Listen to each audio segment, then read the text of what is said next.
Jail में वक्त भी अपना मिजाज बदल लेता है। ख्याल और जज्बात की कमी के कारण समय थम जाता है और हाल और माजी का अंतर भी मिटने लगता है। माजी को जगाने के लिए हमें बीते कल को आज की जीती जागती जिंदगी की उन कड़ियों से जोड़ना पड़ता है जिनमें संघर्ष और मसाइल मौजूद हैं।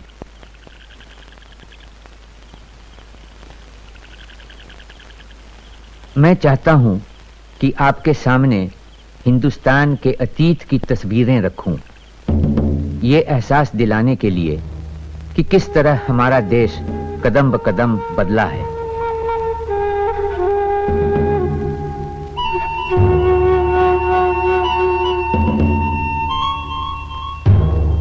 कैसे इतिहास की नदी युग बदलती हुई सदा बहती चली आई है और भंवर और मझधार के बावजूद एक अनजान समंदर की तरफ लपकती हुई बढ़ रही है। भारत में दर्शन शास्त्र, पुराण और महाकाव्य सब इस बात के गवाह हैं कि हमारे विचारक सदा सृष्टि के निर्माण का रहस्य खोजते रहे हैं। दुनिया का मूल पदार्थ आदि जल माना जाता है।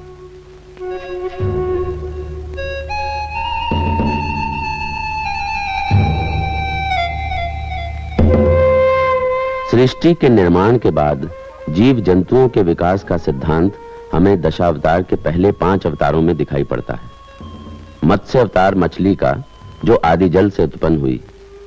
कूर्म अवतार कछुए का, जो जल और धरती दोनों पर रहता है। वराह अवतार, जो वायु पुराण के अनुसार चुना ही इसलिए गया है कि उसे जल क्रीड़ा का शौक है। फिर नरसिंह, इसके बाद वामन अवतार, जो शायद आदि मानव का प्रतीक है।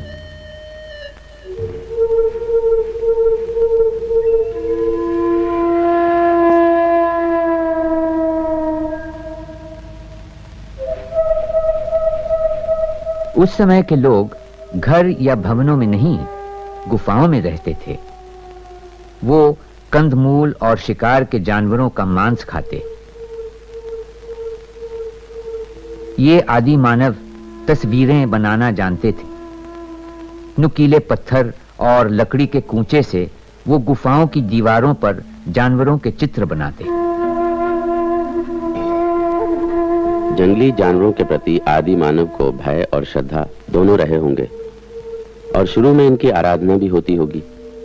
फिर भित्ति चित्रों में मनुष्य के आकार भी बनने लगे, जो टोने टोटके जैसे थे। साथ में नृत्य और प्रथाएं भी होती ताकि शिकार में सफलता मिले।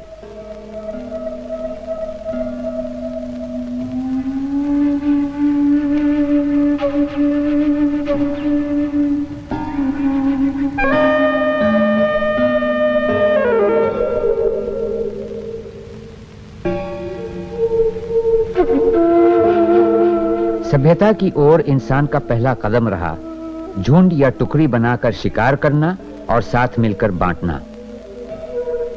हर इंसान को पहले झुंड के बारे में सोचना होता था, फिर खुद के बारे में। झुंड या कबीला किसी खतरे में पड़ता तो हर एक को एकजुट होकर लड़ना होता। कोई शख्स झुंड के कामों में पीछे रहता तो उसे खदेड़ कर बाहर कर दिया जाता।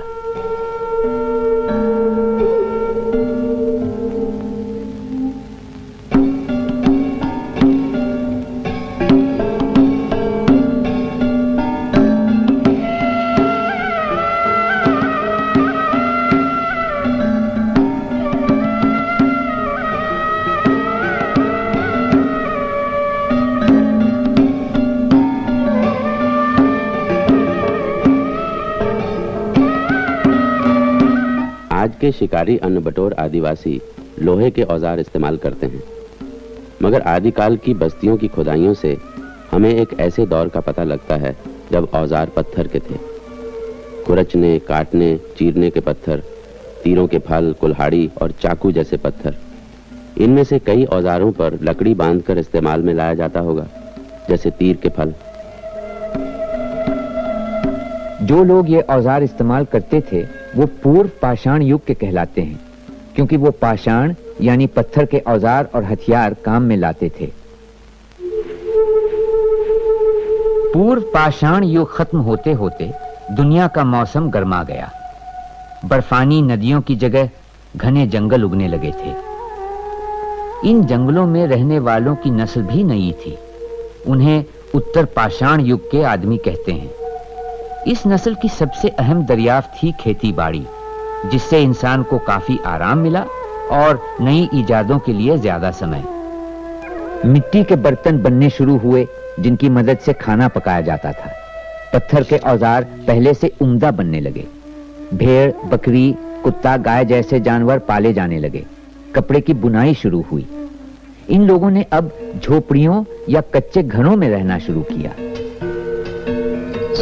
खेती बाड़ी का एक दिलचस्प नतीजा यह हुआ कि लोग गांव और नगर बसाने लगे।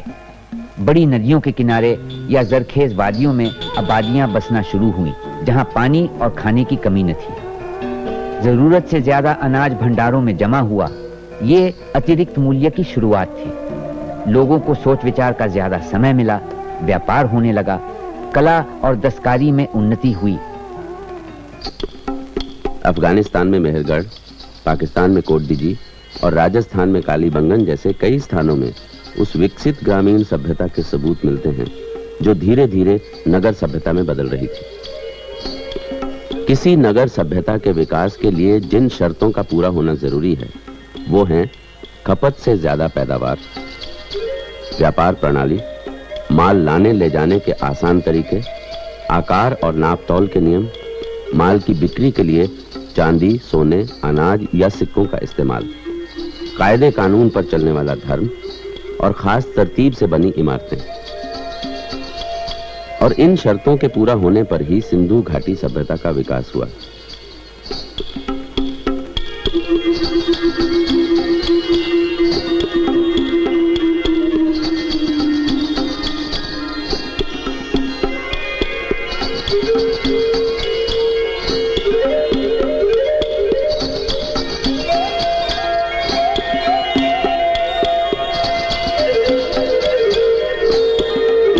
ये पुरानी भारतीय संस्कृति आज के भारत की तहजीब का आधार है। कितनी दिलचस्प और अनहोनी बात है कि इतिहास की शुरुआत से आज तक भारतीय संस्कृति और जीवन का अटूट सिलसिला कायम है।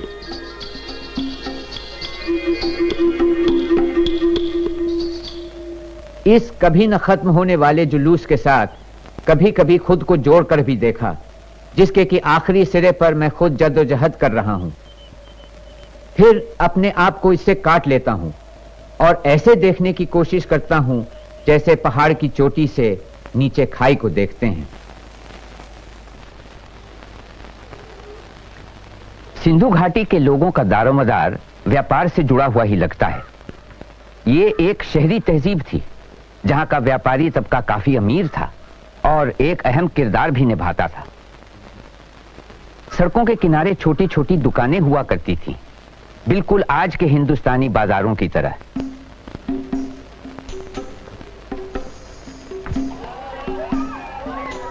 सिंधु घाटी तहजीब, जिसे हड़प्पा संस्कृति के नाम से भी जाना जाता है, अपने सुनहरे दौर में 2500 से 1900 ईसा पूर्व तक बलूचिस्तान की पहाड़ियों से लेकर सिंधु नदी के मैदानों तक और कच्छ, काठियावाड़ से लेकर घग्गर, यमुना घाटी तक फैली हुई थी।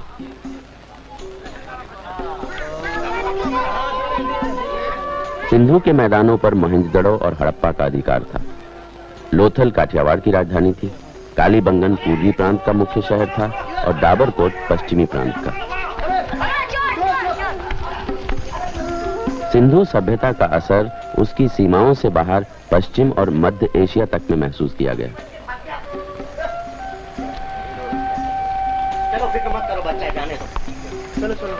सिंधु घाटी सभ्यता उस व्यापार का एक हिस्सा थी जो मेसोपोटामिया के निचले मैदानों से लेकर पारस की खाड़ी के दोनों छोरों को जोड़ता हुआ दक्षिणी ईरान और बलूचिस्तान से सिंध होता हुआ भारत के भीतरी हिस्सों तक फैला हुआ था।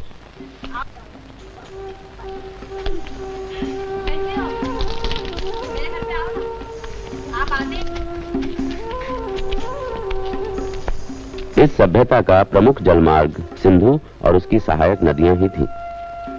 नदी और समुद्री जलमार्ग पर होने वाले व्यापार के अन्य महत्वपूर्ण गवाह हैं लोथल में स्थित गोदी और द्वारका में मिले पत्थर के लंगर और प्राचीन घाट।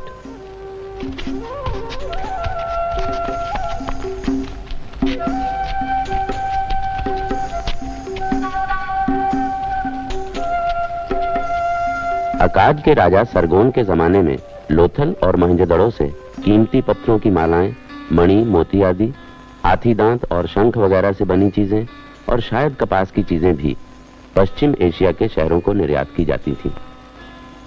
उस वक्त की मिट्टी की मोहरों और शिलालेखों के हिसाब से आज का मकरान तट मगन और भारत का पश्चिमी तट मेलुहा कहलाते थे।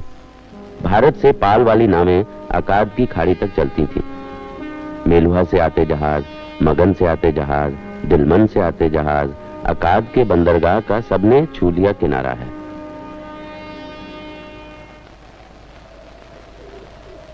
इस तरह पता चलता है कि सिंधु घाटी सभ्यता के लोग अपने दौर की मुख्तलिफ तहजीबों से सुमेरिया, ईरान और मिस्र से आपसी व्यापार में जुड़े थे।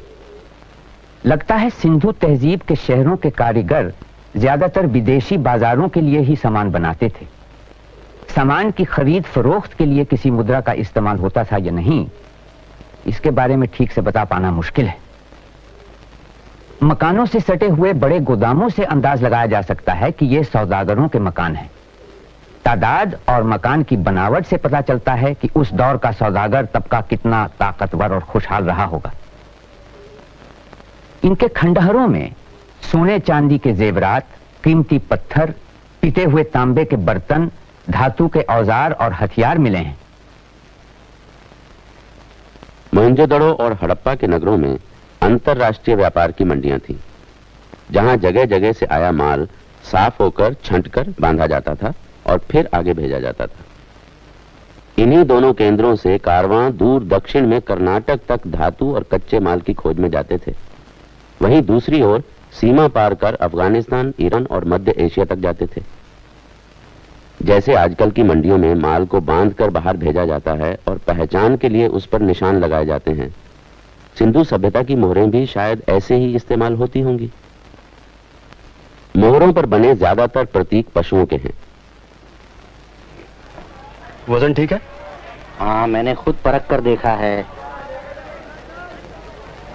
ले जल्दी ला, यहाँ ऊपर दे इसके ऊपर। हाँ, और जल्दी जल्दी हाथ चलाओ, जाओ। हाँ, और मणिकों के बक्से कब तक पहुंचेंगे? वो भी रात से पहले पहुंच जाएंगे। क्यों, जल्दी किस बात की है? जहाज का सरदार कहता है कि उसका निकलना आजकल में होने वाला है। वो यहाँ आ रहा है सामान देखने। हाँ, संभाल के। हाँ, देखो शुल्गी, मुझे तुमसे कुछ पूछना था। क्या?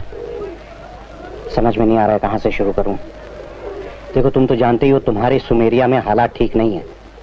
व्यापार नगर और से बाबिलोन आ गया है, जो तुम्हारे उत्तर में नई राजधानी है। पता नहीं ये सारा माल तुम वहां बेच पाओगे भी या नहीं। बेहतर होगा चांदी में से मेरा भाग जाने से पहले तुम मुझे दे दो। मैं इस बार खुद क्यों जा रहा हूं? इसलिए ना कि हमें ज्यादा चांदी मिले।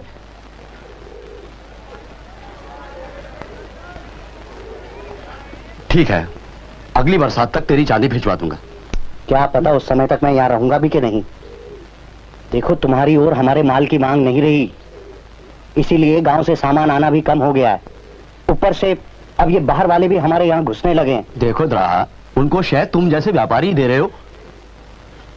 पता नहीं क्या क्या लेन देन करते हो उनके साथ। अब ये बातें तुम ना करो तो अच्छा है। मैं नहीं चाहता कि नगर में लोग इसकी चर्चा करने लगे। और मैं तो तुमसे चांदी उधार मांगने वाला था। क्यों? ऐसे ही, अपने निजी कारण है। मैं कहां से लाऊं उधार? कुछ हो? वो देखो, सरदार आ गए। ये मेरे साझीदार हैं द्राहा। देवदार के लट्ठे लद गए? हाँ, सब सामान लग चुका है, बस आपका सामान बाकी है। सुना है बाहर के लोग नगर में उधम मचाने लगे। बस सब यही कह रहे हैं। अगर उन्होंने शहर पे कब्जा कर लिया तो आपका क्या होगा? कहाँ जाएंगे? वापस गांव चले जाएंगे, और क्या। मेरी पत्नी के कुछ रिश्तेदार रहते हैं वहां, वही जो देवदार का व्यापार करते हैं। लेकिन गांव भी तो बर्बाद हो सकते हैं। मगर वहां रखा ही क्या है? वहीं से सब कुछ तो नगर में आता है। गांव और खेत नष्ट करके वो लोग खो देंगे क्या? खेती बाड़ी तक तो ढंग से आती नहीं उन्हें। गांव जिंदा रहेंगे, इसमें कोई शक नहीं है। मालिक, चुंगी निरीक्षक आ गए हैं, आपको बुलवा भेजा है। क्यों? चुंगी तो हमने चुका दी है। सारा नहीं हो पाया। मैं सोच रहा था कुछ भाग तुम दे दोगे। मैं क्यों देता? तुम हमेशा देते हो। आपस में हमने यही तय किया है। भाई कहा ना मंदा चल रहा है, अगर मेरी चांदी में से कुछ भाग मुझे दे देते पेशगी तो मैं। नहीं, चांदी मुझे खुद दरकार है, मैं नहीं दे सकता। अच्छा चलो पहले चुंगी निरीक्षक से बात तो करने आओ।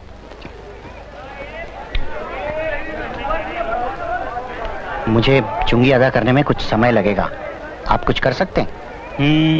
मैं एक सिंगे की मोहर लगाना बंद कर सकता हूँ। ये मजाक नहीं, हमें चुंगी जुगाड़ने में इस समय बड़ी देर हो रही है। देखिए मैं कुछ नहीं जानता, चुंगी नहीं तो मोहर नहीं, आप लोगों का माल बाहर नहीं जा सकता। हमें कल तक का समय दे दीजिए। मोहर कल भी लग सकती है, मुझे कोई जल्दी नहीं है।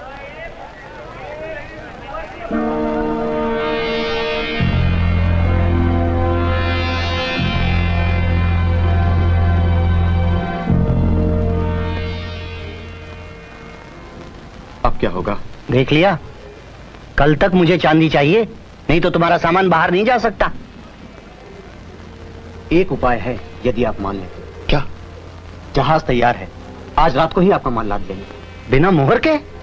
बिना मुहर के, और रात को ही चल पड़ेंगे। वो मैं देख लूंगा। तुम ठीक कह रहे हो। और क्या, अब यहाँ रुकना नहीं। आपका क्या जाता है? अब यहाँ कुछ रुकने से फायदा नहीं है। इसमें खतरा है बहुत। ये तो चले जाएंगे लेकिन मैं तो यही हूँ। अब सोचने का समय नहीं है, मुझे अपने लोगों को चौकस भी करना है। सिंधु सभ्यता व्यापार पर निर्भर थी, मगर व्यापारी मुनाफा कहां से कमाता? वो कौन सा बल था जिसने उस स्पष्ट वर्ग विभाजन को बनाए रखा जो व्यापार के पनपने के लिए जरूरी था?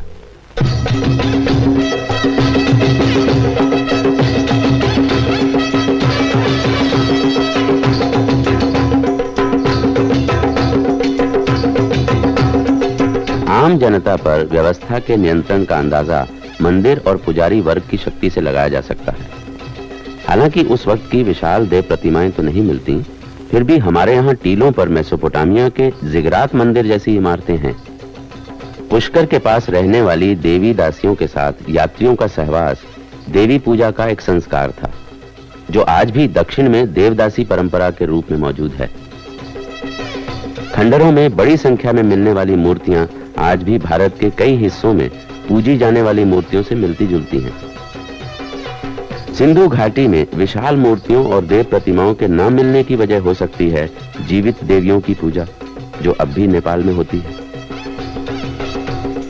कहने का मतलब यह है कि धर्म प्रधानता ही सिंधु घाटी सभ्यता को 500 साल तक जीवित रख सकी।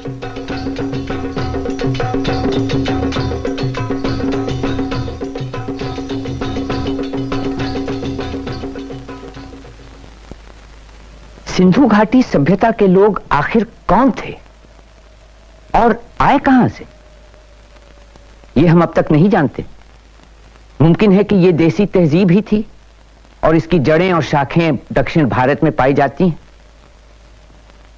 मंदिर, देवी पूजा और मूर्तियों की आराधना पुराने वैदिक धर्म में नहीं पाए जाते, और संभव है कि ये सब अवैदिक जन प्रथाओं की देखा देखी बाद के हिंदू धर्म में अपनाए गए।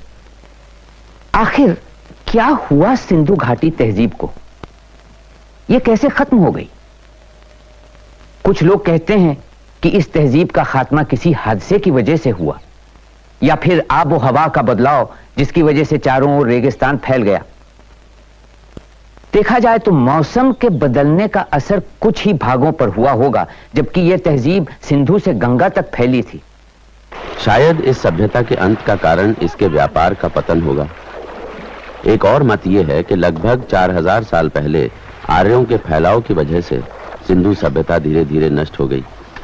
आर्यों ने सिंधु वासियों द्वारा नदियों पर बनाए सारे बांध तोड़कर उनकी खेती का आधार ही मिटा दिया।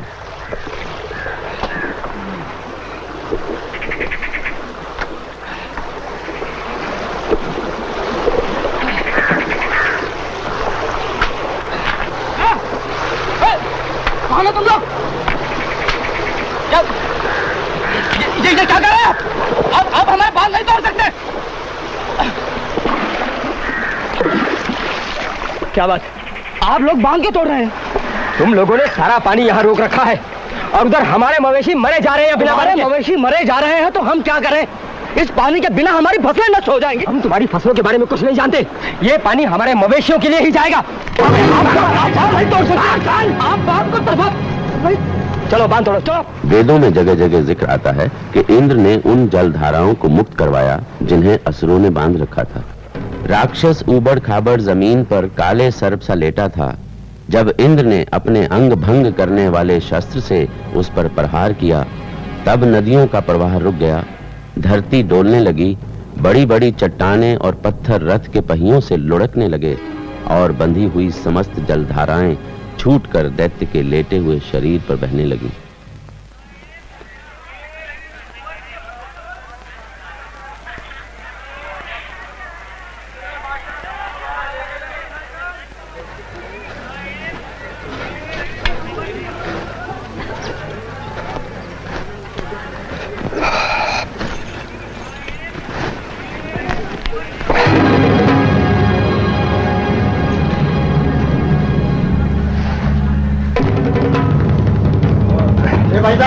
भाई साहब, तुम अपनी दुकान यहाँ नहीं लगा सकते क्या? तुम्हें मालूम नहीं? इस शहर में तुम असभ्यों के आने के खिलाफ कानून बना है। अच्छा इसी में कि तुम यहाँ से चले जाओ। जब ये सब बिक जाएगा तो चला जाऊंगा। क्या कहा?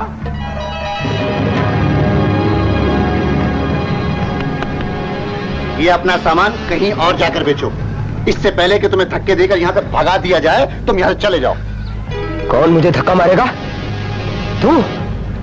अच्छा तो आजा, देखता हूँ कैसे मुझे धक्का मारकर भगाता है तू। अरे तू मुझे धमकी देता है? मैं तेरे को बोलता हूँ यहाँ चला जा। हट हट, तुम अपना ये सारा सामान यहाँ नहीं बेच सकते। इस आदमी को शहर में आने किसने दिया? चल दूर रहो, नहीं तो मार डालूंगा सबको मैं। बुराई जी, आप इन्हें समझाइए। हाँ, तू इस नगर को छोड़कर चला जा। ये लड़ाई झगड़ा या अभद्रता हम नहीं चाहते, समझ रहे ना तू? इससे पहले कि तुझे चोट पहुंचे, चला जा यहाँ से। तू मुझे छू भी नहीं सकता, चिकनी चमड़ी वाले पुरोहित। मैं तेरी एक एक हड्डियां तोड़ दूंगा। तुझे चेतावनी दे दी गई है कि तू इस नगर को छोड़कर चला जा। हम शांतिप्रिय लोग हैं, तेरी इस उद्दंडता की हमें कोई जरूरत नहीं। जा, कहीं और जाकर अपना काम कर।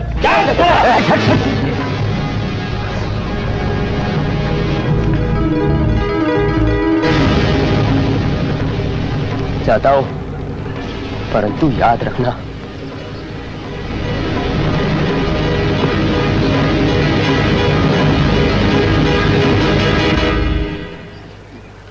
क्यों भाई, क्या हुआ?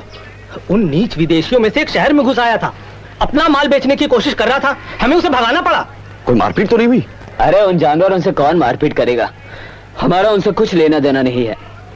मगर तुम्हारे आदमी भी तो उनके पड़ाव में जाकर उनके साथ व्यापार करते हैं, तब क्या ये ठीक है? आप सुमेरिया के हैं ना? हाँ। तब आप हमारी समस्या को नहीं समझ सकते। आज शाम के उत्सव में कोई गड़बड़ी ना हो। मुझे भी ऐसा ही लगता है।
मेरे साथ सुमेरिया।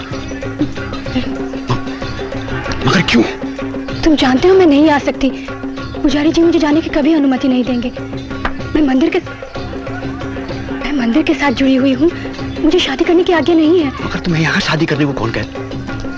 मगर तुम्हें यहाँ शादी करने को कौन कहता है? तुम मेरे साथ दिलमन चलो, हम वहाँ शादी कर लेंगे, कोई नहीं जान पाएगा। वो मुझे कभी अनुमति नहीं देंगे।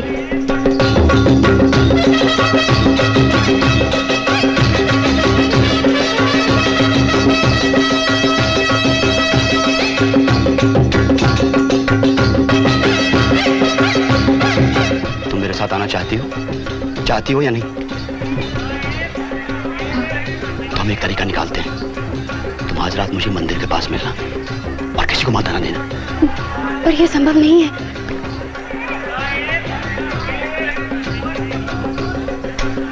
देखो, कोई उपाय सोचना, समझी? कह देना मेरी तबीयत ठीक नहीं है, मैं आऊंगा। अभी मैं चाहता हूं, पुजारी जी मेरा इंतजार कर रहे होंगे।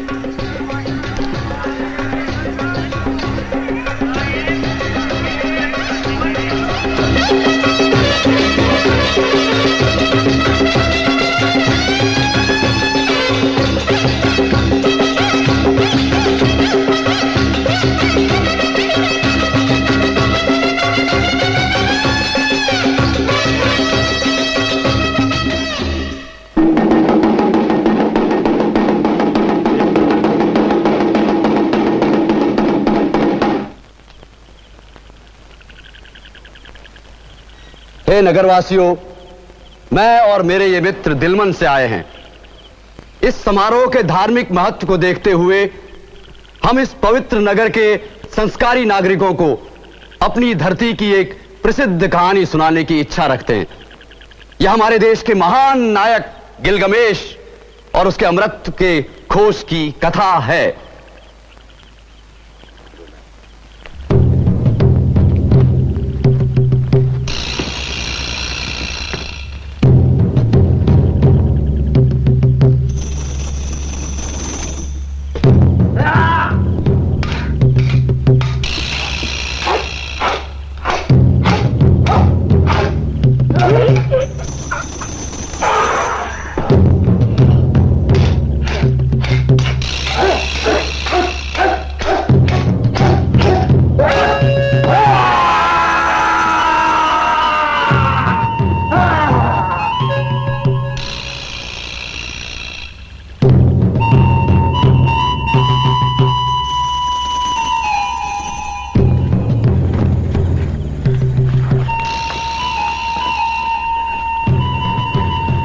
ठीक तो हो ना? जो कुछ हुआ मैंने सुना। वो बड़ी दिल दुखाने वाली घटना थी। शुल्गी, मैं तो बहुत डरा हुआ हूँ। फिक्र मत करो, कुछ नहीं होगा। ये कोई बड़ा हादसा नहीं है। बड़ा हादसा नहीं है। अब तक आर्यों ने छिटपुट खेत और बांध ही नष्ट किए थे, पर आज जब उनकी बस्ती में मैं व्यापार करने गया तो उन लोगों ने मेरा सारा सामान ही लूट लिया। नहीं शुल्गी, मुझे तो आर्यों का ये रवैया बहुत खतरनाक रूप ले लेगा ऐसा लगता है। अच्छा, इस बारे में बाद में बात कर लेंगे। सुनो, लेकिन बाद में तुम मेरे घर जरूर आना। नहीं, मैं तुम्हारे घर नहीं आ सकता। अत्री? हाँ, वो कह रही थी कि पुजारी उसे मेरे साथ जाने की इजाजत नहीं देंगे। कैसे देंगे? वो लोग हमेशा निगरानी में रखते हैं उसे। अच्छा ठीक है, मैं तुमसे बाद में मिलूंगा।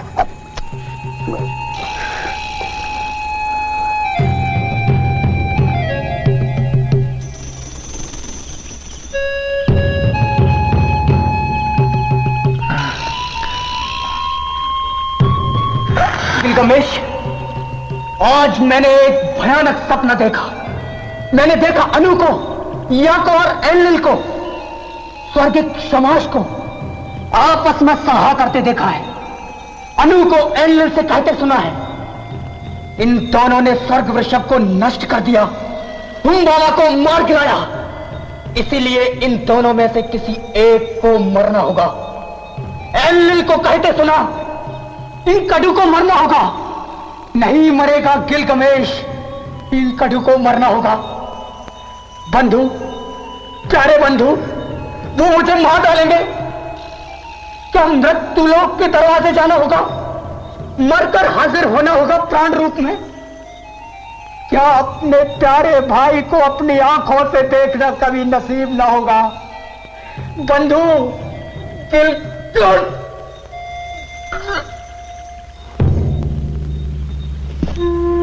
क्या हुआ? ये नींद कैसी आज तुम पर उतर आई है? क्या हुआ जो रात के अंधियार से तुम घिर गए हो?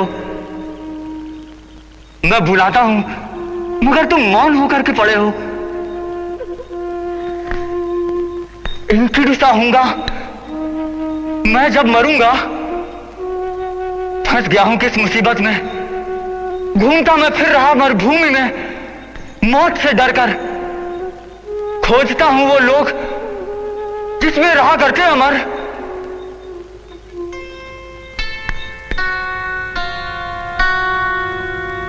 गिलगमेश, क्या तुम ही हो गिलगमेश? वही गिलगमेश जिसने पर्वत के सिंहों को मारा, जिसने दानव हम बाबा को मौत के घाट उतारा। वही हो ना जिसने स्वर्ग वृषभ को सुलाया? अगर वही हो तो किस वजह पड़ गया मुंह पीला? किस कारण धस गए गाल? शोक हृदय में, चेहरे पर भी लिखा हुआ है, जैसे कोई बटुही जाने कितनी धरती लांग यहाँ आया है।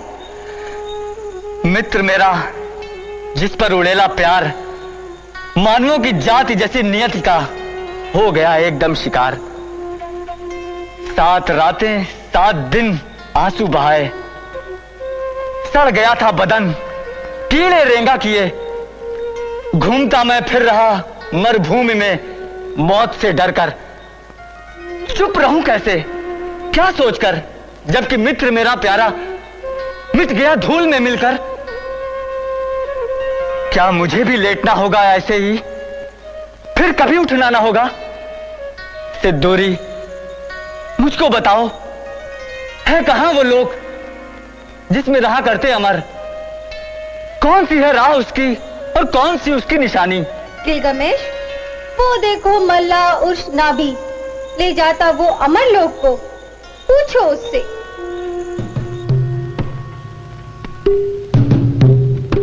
उर्श नाभी, कौन सी है राह जो अमर लोग जाती है? अगर वो सज्जनोचित, लांग कर सागर पकड़ लूंगा।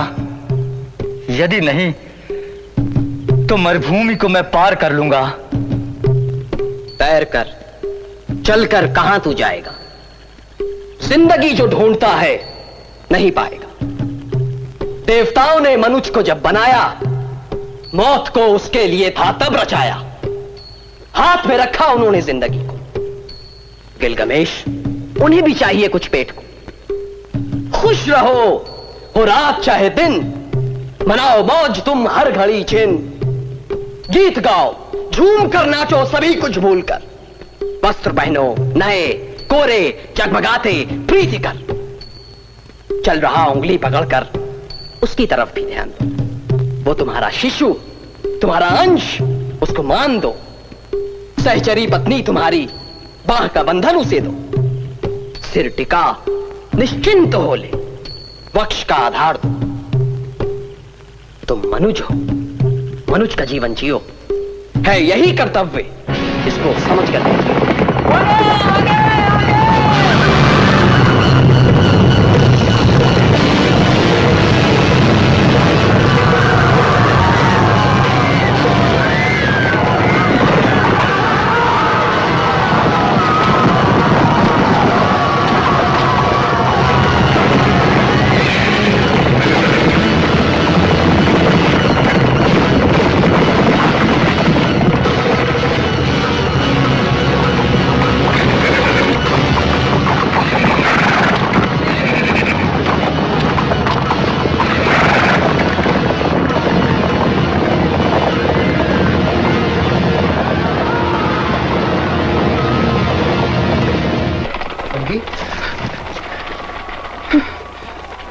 पागल हो गए हो क्या?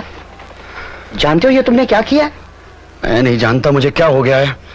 भगदड़ में मैंने मौका देखा और इसे भगा लाया। अब अत्री को तुम्हें अपने पास छिपा कर रखना है। तो ये अत्री है। शुल्गी, तुम्हारा पागलपन अब मायने रखता है। डरो नहीं, तुम यहाँ हिफाजत से हो। अगर मैं पकड़ी गई तो वो लोग मुझे जान से मार डालेंगे। मुझे कभी नहीं आना चाहिए था। फिक्र मत करो, कोई भी तुम्हें यहाँ खोजने नहीं आएगा। वो लोग समझेंगे कि तुम्हें लुटेरे यहाँ से लेकर गए हैं, समझी? अब क्या करना है? अब इसे किसी तरह यहाँ से निकालकर जहाज तक पहुंचाना होगा। इसका मतलब है तुम्हें दिलमन वापस लौटना होगा। और कोई चारा भी तो नहीं है। डूबती नैया छोड़कर भाग रहे हो? बकवास, सब ठीक हो जाएगा। शुल्गी, आज रात जो हुआ उसके बाद भी तुम ये कह रहे हो? वो लुटेरे इस हद तक कभी नहीं बढ़े थे। मुझे तो लगता है वो हमारी बचाव की ताकत का इम्तिहान ले रहे थे। असली हमला तो आगे होगा। देखो द्राहा, मैं... अच्छा होगा तुम यहां से चले जाओ। तुम्हारी ओर से हर चीज अनिश्चित होती जा रही है। द्राहा, हमारे पास भेजने के लिए पूरा माल तैयार है। मैं दिलमन में जाकर खुद उसे बेचूंगा और तय मानो हमें उससे बहुत मुनाफा होगा। और अगले मौसम में जहाज की पहली खेप से तुम्हारी चांदी तुम्हारे पास पहुंच जाएगी। ऐसा नहीं हो सकता कि अत्री को एक हफ्ते के लिए तुम यहां छोड़कर चले जाओ? नहीं, इसकी गुंजाइश नहीं है। हमें जल्द से जल्द जाना है, नहीं तो हम यहां पर फंस सकते हैं। अच्छा, उस सुमेरियाई कप्तान के बारे में तुमने क्या सोचा है? तुम्हें लगता है इस बारे में वो तुम्हारी मदद करेगा? उसका जहाज भी निकलने के लिए तैयार है। अगर वो चाहे तो तुम दोनों को साथ में ले जा सकता है। तुम एक काम करो, कल सुबह ही तुम अत्री को साथ लेकर उस जहाज पर छिप जाओ। वो तो ठीक है, लेकिन एक सिंगा मोहर का क्या होगा? वे तुम्हारे ऊपर जुर्माना कर सकते हैं। तुम उसकी फिक्र मत करो, तुम सिर्फ उस जहाज के कप्तान को संभालो। मैं तुम्हारा बहुत आभारी हूं, मगर लुटेरे आए तो तुम कहां जाओगे? अपने गांव चला जाऊंगा। और कहां जाऊंगा? मुझे यकीन है सब ठीक हो जाएगा। हाँ, तुम्हें तो हमेशा हरा ही हरा नजर आता है। द्राहा, हम दोपहर तक माल का इंतजार करेंगे। अगर लड़ाई नहीं हुई तो हम चल देंगे, ठीक है? ठीक है। ये लो, अत्री का ध्यान रखना। जहाज छूटने तक किसी की भी नजर इस पर नहीं पड़नी चाहिए। हाँ?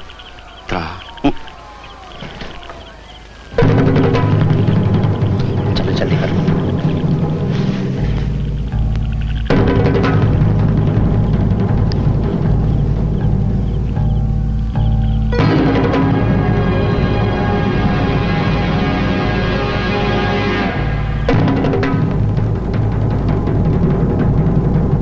ये सभ्यता अचानक नहीं मर गई जैसा कि पहले माना जाता था। उसे अपने स्वरूप में परिवर्तनों के दौर से गुजरना पड़ा। 1600 से 1900 ईसा पूर्व का ये परिवर्तित रूप वाला दौर उत्तरकालीन हड़प्पा के नाम से जाना जाता है।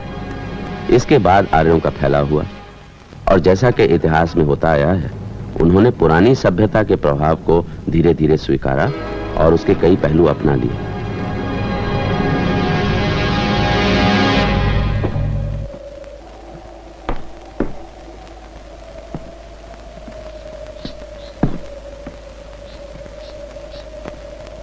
ये महज एक इत्तेफाक था कि मोहनजोदड़ो और हड़प्पा की खोज हो पाई। इसमें कोई शक नहीं कि हिंदुस्तान में पुराने शहर और प्राचीन आलार अभी तक जमींदोज हैं। इस सिंधु घाटी तहजीब और आज के हिंदुस्तान के बीच कई जगह सिलसिला टूट गया है। उन टूटी कड़ियों के बारे में हम बहुत कम जानते हैं, फिर भी एक मुसलसल रिश्ता बनता चला आ रहा है वक्त के साथ साथ लगातार, जो आज के हिंदुस्तान को 6-7 हजार साल पुराने माजी से जोड़ता है, जबकि सिंधु घाटी तहजीब का आगाज हुआ होगा।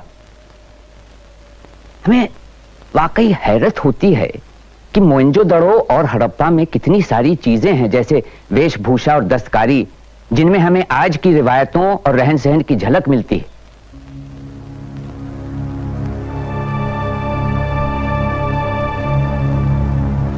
सारम्या नगरी महान राजा, सामंत जन वे कहाँ, विद्वत राजसभा कहाँ मद भरी, चंद्राननाए कहाँ, चारण किरण गान तान गर्वी, युवराज है अब कहाँ, डूबे सब अब रह गई हैं यादें, कालाय तस्मै नमः।